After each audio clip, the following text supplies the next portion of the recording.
Anger can be kind of a scary emotion. I'm not sure which is worse, if it's coming at me from someone else or when it's coming up from inside me. Both of those things don't feel good. And it's not anger itself that's the problem. It's really what we do with our anger. So we're going to talk about that today, things that you can do with your anger, what you shouldn't do, so that you don't cause harm in your relationships.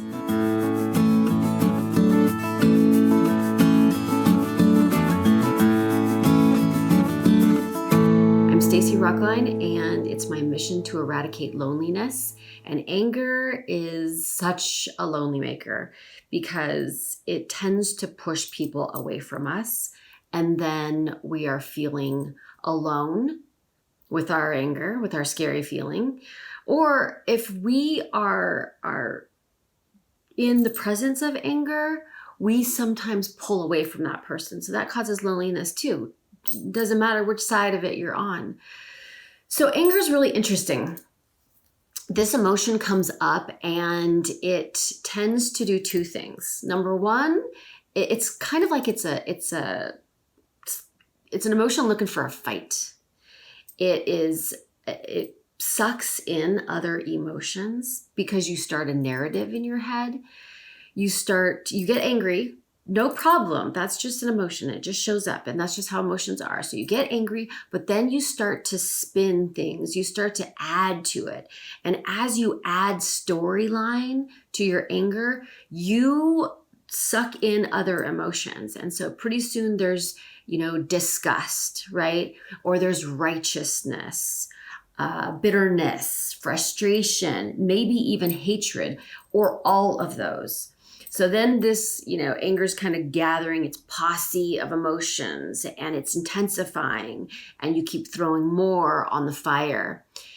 And then anger wants someone to fight. Anger wants to attack, wants someone to blame. And it's not usually satisfied with just blaming like, oh, these are unfortunate circumstances. I'm so angry. It's looking for a person. So now it's gathered all these emotions, and now it's looking for who is at fault, who is to blame for what happened. And this is why it feels so dangerous. It can feel dangerous because it's not just like you're sitting in an environment and there's anger present. It's really that it's coming at you. And even if it's, one person is directing their anger at someone else in the vicinity, it still feels scary to be there because you never know when anger is going to turn its gaze on you. And for some of us, if we grew up in environments where there was a lot of anger or rage, it can produce an instant feeling of fear. All those chemicals that don't make you feel good, they can just come right up as soon as someone's angry around you. Not only that, when you feel angry and maybe you lose your temper or you do something you wish you hadn't done, then all this shame will arise afterwards because we've been taught that our anger is something to hide and something to fear and something to be ashamed of. So first, let's just take all of the garbage that goes with anger away from it and just acknowledge that all it is an emotion. It's an emotion that sometimes you're going to feel. And there are some few things you can do to make sure you don't harm other people, that it doesn't cause destruction in your relationships. So the first thing is to try to shut down that narrative that's trying to pull in all of those other emotions. Anger shows up, and all of a sudden you've got that story spinning. So kill that story right there. When you notice a new thought come up, go into your body. Your anger is showing up somewhere in your body. Find that spot and give it your attention. When you try to stay in your body, you're taking yourself out of your mind, away from your thoughts. So maybe your anger is coming in like hot and high in your chest. Just notice that as you breathe in. And as you breathe out, think about releasing it through your body into the ground below you. So you're focusing on the place of tension and you're trying to release it. And as long as you stay with your breathing and you stay in your body, your anger is going to naturally subside. So you want to kill that narrative, stop that. Stop making it worse, right? And if that's what's happening, just know that's normal. That's normal for all of us.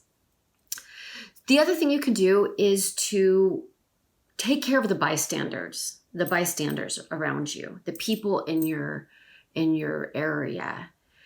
Take your anger into a place by yourself where you can let it rip. You can holler, you can scream, you can rage by yourself and start to get that energy out of your body. Scream into a pillow, do whatever that you need to do so that you start to release it. So, because it's just an emotion, and if you can stay with it in your body and allow it to be present, then it's going to subside. And that's the other thing that's really important about this. Be kind to anger. Anger is here to tell you something.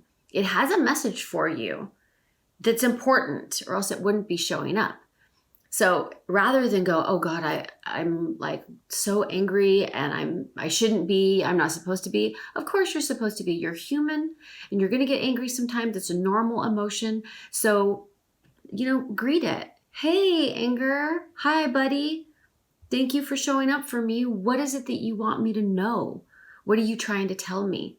Don't resist it. Allow it to be present.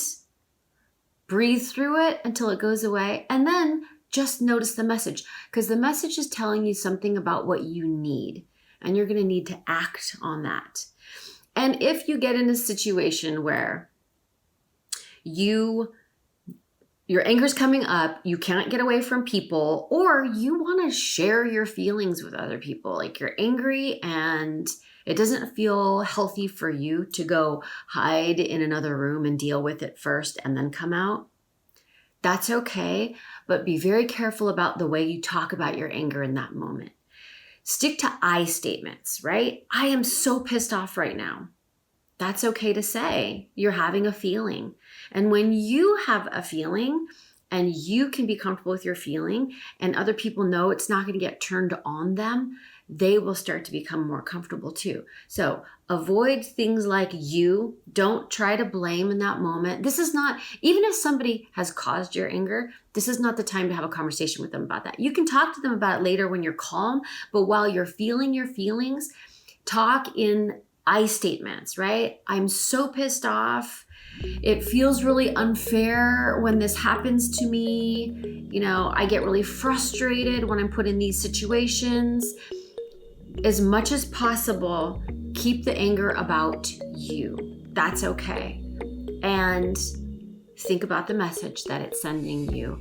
It's okay. It's okay to feel angry. And what we don't want is to turn it outward on people so that we hurt them. And in the process of doing that, hurt ourselves. It's okay that it's here. So allow it to show up. Notice it. Breathe through it.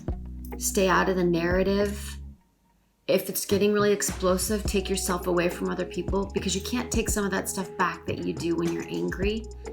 And if you do it in front of people, do it in a way that's about you. Make your anger about yourself and have that conversation with the person that you may need to talk to later.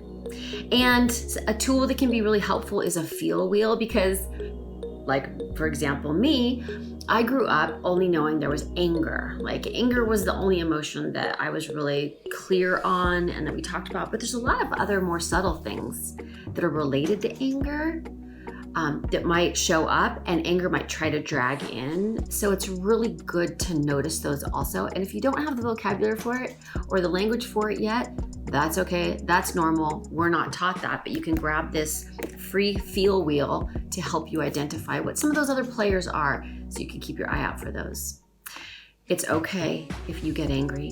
Please, please, please pass this video on to somebody else in your life who maybe struggles with anger, because we want them to feel comfortable with their own anger as well. We all want to be comfortable with our emotions so that we can stay connected to each other no matter what's happening. Okay, best of love to you. I'll see you next time.